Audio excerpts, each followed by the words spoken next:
Praise the lord. మీ అందరికీ ప్రభువైన యేసుక్రీస్తు నామములో ప్రభు ప్రేమను బట్టి మీ అందరికీ వందనాలు. నాకు కరెక్ట్గా నెల రోజులైంది ఈ రోజుతో యాక్సిడెంట్ అయ్యి. ప్రతి డినామినేషన్ నా కొరకు ప్రార్థన చేశారు. సార్వత్రిక సంఘం ఇంటర్నేషనల్ లెవెల్లో ప్రతి ఒక్కరూ నా కొరకు ప్రార్థన చేశారు.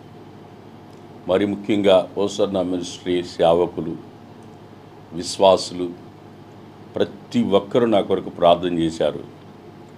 ఆ ప్రార్థన ఫలితం ఈరోజు నన్ను సజీవ లెక్కలో ఉంచి దేవుడు నన్ను మీ మధ్యలో సాక్షిగా నిలిపాడు. ఇంకొక 10 రోజులు అయితే మీ మధ్యలోకి నేను ఫీల్డ్లోకి వస్తాను. మీరు ఎవరు ఇక్కడికి వచ్చి నన్ను డిస్టర్బ్ చేయకండి. మీ అందరికీ ప్రభు పేరట మనవి చేస్తున్నాను.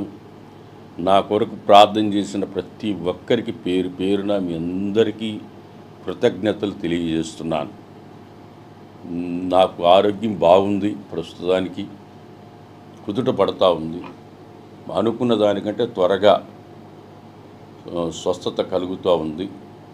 వీలైనంత తొందరలో మీ మధ్యలోకి నేను వస్తాను. బైబిల్లో ఒక వాక్యం నాకు గుర్తుకొస్తూ ఉంది. 91వ కీర్తన 14వ వచనం.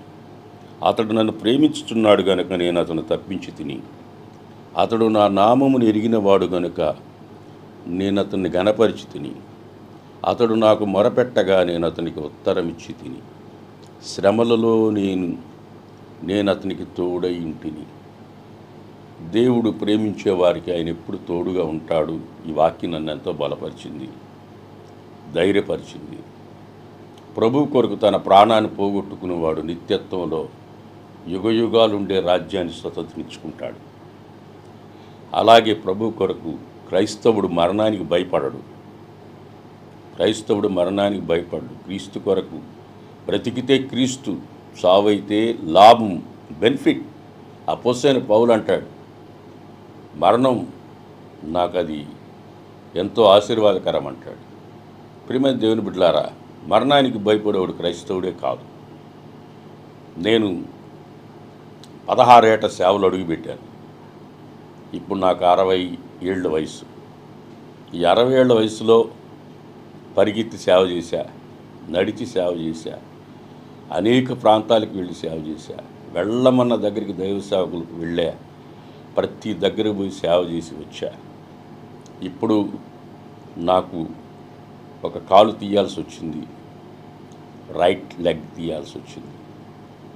ఇప్పుడు వరకు పరిగెత్తా, ఇక మీదట యేసయ్యే నన్ను ఎత్తుకొని నడిపిస్తాడు. ఇప్పటి వరకు నేను పరిగెత్తా, ఇక మీదట యేసయ్యే నన్ను నడిపిస్తాడన్న ధైర్యం నాకుంది. ఆయన ఎత్తుకొని నడిపిస్తాడు. కడశ్వాస వరకు యేసన్న గారు చెప్పారు, పిడికిడితో అన్నం తినే శక్తి ఉన్నంత వరకు సేవ చేస్తానన్నాడు. నేను చెప్తున్నాను వినండి, నా శ్వాస ఉన్నంతకాలం దేవుని సేవే. నన్ను మా అమ్మ తల్లి గర్భంలో పడక మునిపే నన్ను ప్రభువుకి ప్రతిష్ఠించింది. 1964లో ప్రభువుకి పుట్టిన బిడ్డను ఇచ్చుకుంటే ఇస్తానని మాట ఇచ్చింది. 66లో నేను పుట్టా. నన్ను మా అమ్మ ప్రభువుకి ఇచ్చేసింది. ఆ రోజు నుంచి ఈ రోజు వరకు సేవా యాగంలో చిన్నప్పటి నుంచి నేను పరిగెత్తుతూనే ఉన్నాను. యేసన్న గారి సేవకి వెళ్ళేటప్పుడు నాకు యేసన్న గారి సేవకి వెళ్ళిపోయారు. మెడ్రాస్కి వెళ్తే యేసన్న గారు నాకు పేరు పెట్టారు. మేరక్క గారు నేను 2 సంవత్సరాలు ఉన్నప్పుడు సేవకి వెళ్ళేటప్పుడు నాకు తెల్ల బట్టలు కుట్టించి, నువ్వు కూడా సేవకు రారా అని ఆమె వెళ్ళిపోయింది. నేను ఈరోజు వరకు పరిశుద్ధులకు ఒక్కసారి అప్పగించబడిన బోధ నిమిత్తం, సేవ నిమిత్తం పోరాడుచున్నాను. అలుపెరగ పోరాడుతున్నాను. సేవలో ముందుకు సాగుతున్నాను. అనేక ఆత్మల రక్షణ కొరకు పరిగిస్తున్నాను, చేస్తున్నాను. ఇప్పటి వరకు చేసిన సేవ కంటే కూడా ఇంకా ఎక్కువ సేవ చేయడానికి నా కొరకు మీరు ప్రార్థన చేయండి. ప్రభువు నన్ను బలపరిచి వాడుకునేందుకు మీ అందరికీ ప్రభు పేరట మరలా చెప్తున్నాను. మా మినిస్ట్రీలో ఉన్న అబ్రహాం పాస్టర్ గారు కానీ, మా తమ్ముడు వెస్లీ కానీ, రాజు పాస్టర్ కానీ, రమేష్ పాస్టర్ గారు కానీ, తదితర మా పాస్టర్లు అందరూ నా కొరకు ప్రార్థన చేశారు. వాళ్ళందరూ ప్రార్థనలు నన్ను ఈరోజు సజీవ లెక్కలో ఉంచాయి. నేను నా బ్రతికినంత కాలం ప్రభు సేవలోనే ప్రాణార్పణగా పోయబడి సజీవ యాగంగా సేవలో ముందుకు సాగాలని నేను నిర్ణయించుకున్నాను. జీవించుచున్నది నేను కాదు, క్రీస్తుతో నేను సిలువ వేయబడినాను. క్రీస్తుతో నేను సిలువ వేయబడినాను. క్రీస్తే నాలో జీవించుచున్నాడు.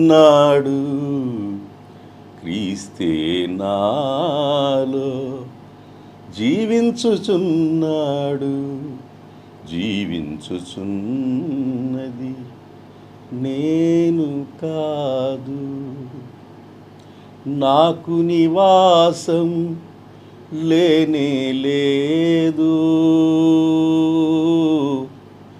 యాత్రికుడను పరదేశిని, నాకు నివాసము లేనే లేదు. యేసయ్య నివాసము నన్ను చేర్చినాడు. జీవించుచున్నది నేను కాదు, జీవించుచున్నది నేను కానే కాను. Praise the lord. మీ అందరికీ మరొకసారి ప్రభు పేరట వందనాలు. మీ Freddy Paul. Praise the Lord. God bless you.